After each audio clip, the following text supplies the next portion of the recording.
Hello friends, welcome to another vlog. उम्मीद करती हूँ आप सब खुश होंगे, आबाद होंगे और अपने अपने घरों में महफूज होंगे। फिर से एक नई कहानी के साथ मैं आपके सामने हाजिर हूँ। उनके विषय में मेरे एक मित्र ने मुझे बताया था, कभी कभी वो उनकी बस्ती से गुजरता तो उनसे मिलने उनके घर पहुँच जाता था।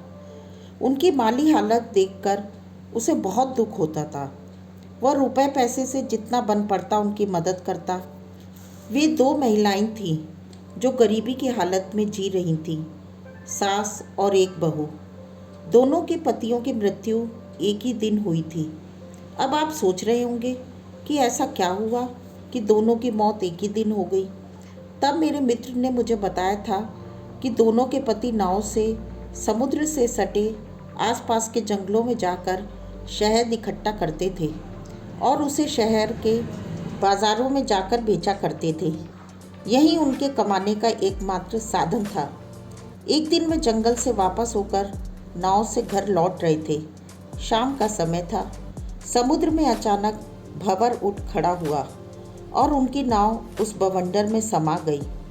3-4 दिन के बाद दोनों की लाशें समुद्र के किनारे ही मिली।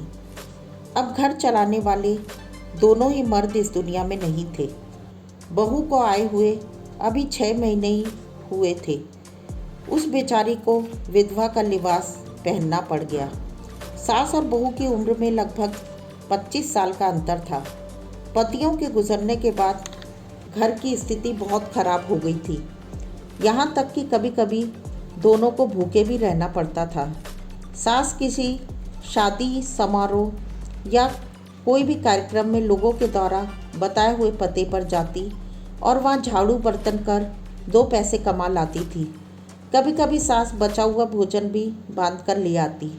दोनों सास और बहू खुशी खुशी उस भोजन को खाते। कभी सास को काम मिलता, कभी नहीं।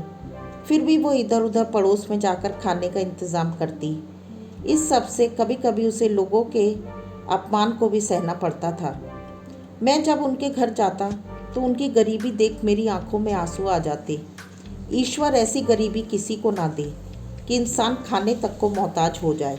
एक दिन मेरे मित्र ने मुझसे विनती की कि मैं उनके घर जाकर उन्हीं के लिए प्रार्थना करूं, ताकि उनकी गरीबी दूर हो जाए। उसी मेरी प्रार्थना पर बहुत ज़्यादा विश्वास था। हालांकि मैं किसी गिरजाघर का पादरी नहीं हूँ।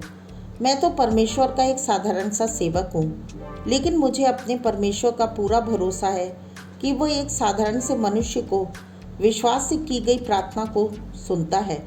और ऐसा हुआ भी। मैंने कई लोगों के लिए प्रभु से प्रार्थना की और उनके जीवन में परमेश्वर ने बड़े बड़े काम किए। आज वे लोग अपना जीवन सुख और आनंद से बिता रहे हैं। वैसे मेरा अब यही काम है कि मैं शहर शहर और गांव गांव जाकर उन लोगों के लिए परमात्मा से प्रार्थना करता हूँ जो अपने जीवन में दुखी और परेशान है।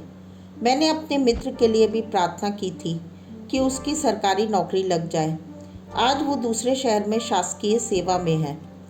दूसरे शहर जाने से पहले उसने मुझे इन 2 महिलाओं के विषय में बताया और उनका पता भी मुझे दिया था कि मैं उनके घर जाऊं और प्रार्थना करूं।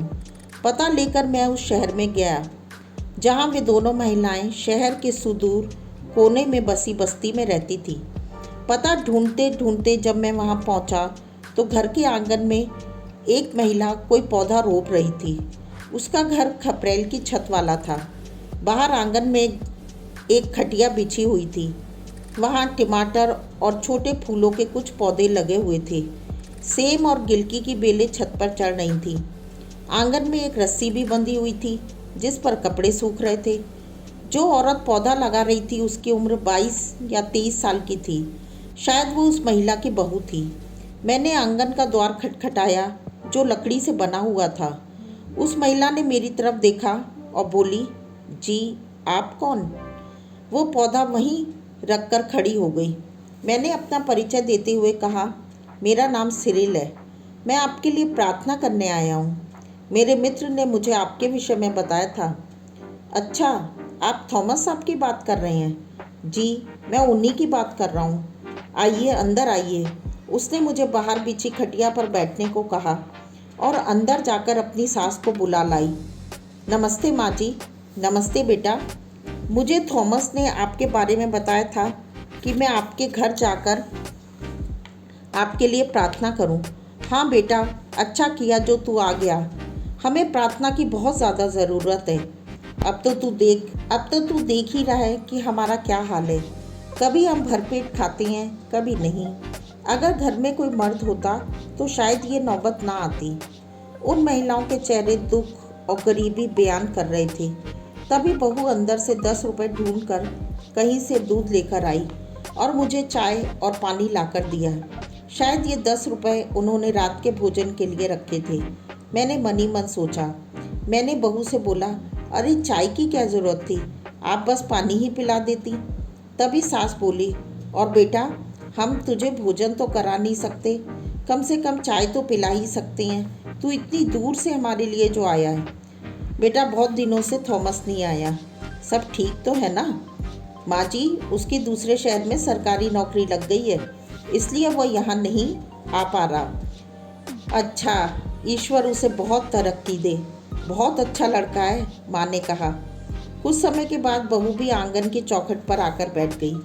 प्रार्थना करने से पहले मैंने उन महिलाओं को कुछ लोगों की गवाहियाँ भी बताई कि किस प्रकार प्रभु ने उनके जीवन में चमत्कार किए। आज वे सुख और आनंद का जीवन जी रहे हैं। अगर आप भी प्रभु पर विश्वास करोगे तो परमेश्वर की महिमा को देखोगे।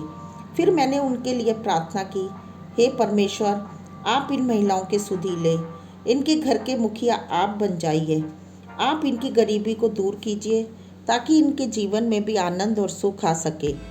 ये लोगों से लेने वाले नहीं बल्कि लोगों को देने वाले बने, दूसरों की मदद करने वाले बन जाए।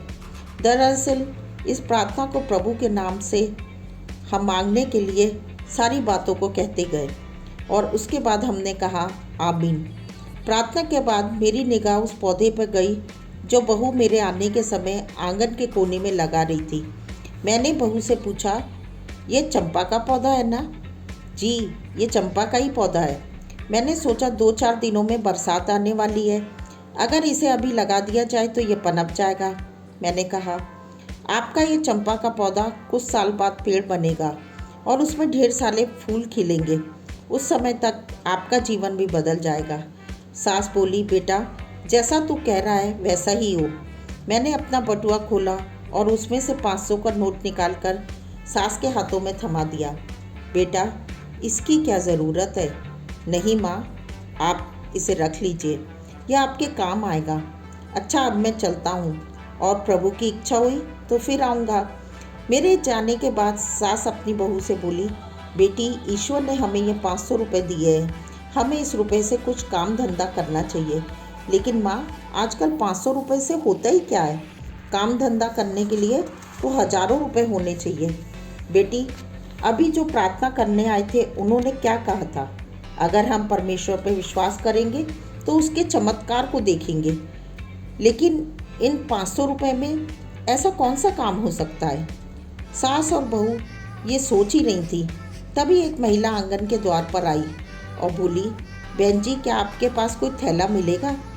ना जाने प्याज वालों ने कैसी थैली दी जो यहाँ आते आते फट गई और मेरी पूरी प्याज सड़क पर बिखर गई है। सास बोली, हाँ बहन, मैं अभी ला कर देती हूँ, और एक थैला अंदर से ढूंढकर लाई और उसे दे दिया। बहन, ये थैला चल जाएगा ना? हाँ हाँ, बिल्कुल चल जाएगा, मैं आपको कल वापस कर दूँगी। सड़क से प्याज समेट कर महिला ने थैले में रखे और अपने घर चली गई। सास बहू से बोली, बेटी, क्यों ना हम भी प्याज का धंधा करें? अभी हमारे पास 500 रुपये हैं। प्याज का एक बड़ा बोरा शायद 300 या 400 रुपये का आता होगा। लेकिन माँ, हम ठेला कहाँ से लाएंगे? अरे, नुक्कड़ पर एक आदमी है जो 20 रुपये रोज़ पर ठेला किराए पर देता है, हम उससे ठेला ले लेंगे। दूसरे दिन सास मंडी जाकर प्याज का एक बोरा ऑटो में रख कर ले आई। थोड़ा सुस्ताकर चाय पीकर वह नुक्कड़ पर गई और ठेला किराए से ले आई। पड़ोस में रह रही उसकी सहेली से वह तराजू और बाट मांग कर ले आई। सास और बहू ने मिलकर प्याज का बोरा ठेले पे रखा और ईश्वर का नाम लेकर सास ठेला थकाते हुए शहर की गलियों में निकल पड़ी। सास को गए काफ़ी समय हो चुका था। शाम होने वाली थी। बहू आंगन के द्वार पर खड़े होकर अपनी सास का इंतज़ार कर रही थी। तभी उसे गली में सास ठेला लेकर आती हुई नजर आई। सास के चेहरे पर खुशी की झलक थी। माँ, क्या सारी प्याज बिक गई? बहू ने बड़ी उत्सुकता के साथ पूछा। हाँ बेटी, पूरा बोरा बिक गया। पूरे 340 रुपए का फ़ायदा हुआ है। यह सुनकर बहू का चेहरा भी खुशी से खिल उठा। अच्छा बेटी, जब तक मैं ठेला जमा करके आती हूँ, तू मेरे लिए ज़रा अच्छी सी चाय बना दे। अच्छा माँ।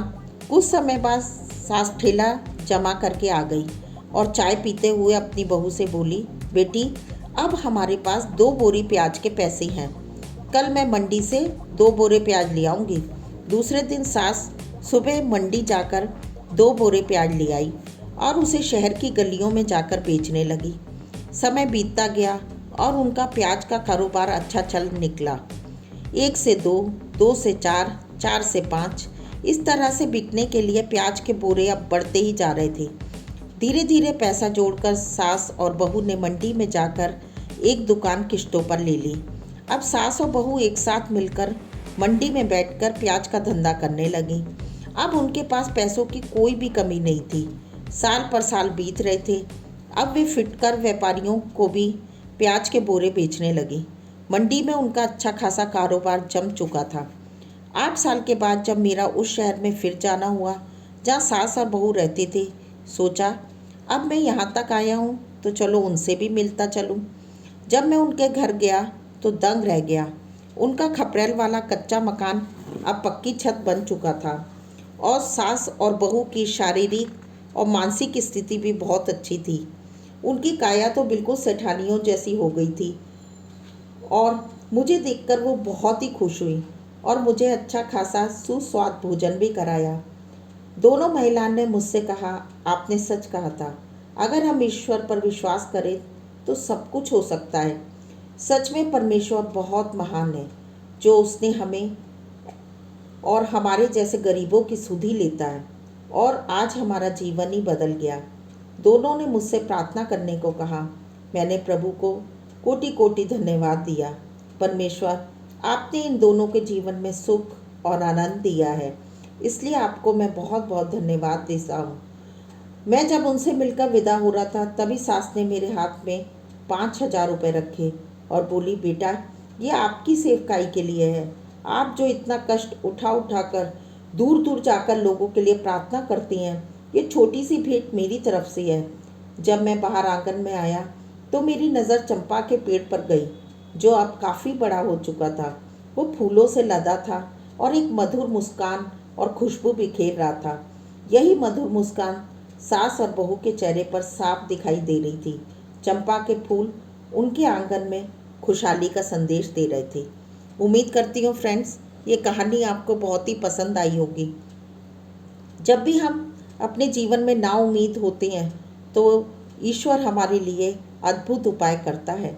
इस कहानी के द्वारा आप भी उत्साहित हुए होंगे और अपनी मुसीबत के समय में, अपनी तकलीफ़ के समय में अगर आप परमेश्वर को सच्चे मन से याद करेंगे तो परमेश्वर आज भी आपकी सहायता करने के लिए तत्पर है। मिलती हूँ अगली कहानी में। तब तक अपना और अपनों का ध्यान रखें, हमेशा खुश रहें और अपनी ज़िंदगी के फैसलों को सोच समझ के लें। Stay bless, be happy, take care, bye bye. अगर आपको मेरे वीडियोस अच्छे लगते हैं तो इन्हें लाइक, सब्सक्राइब एंड शेयर करें।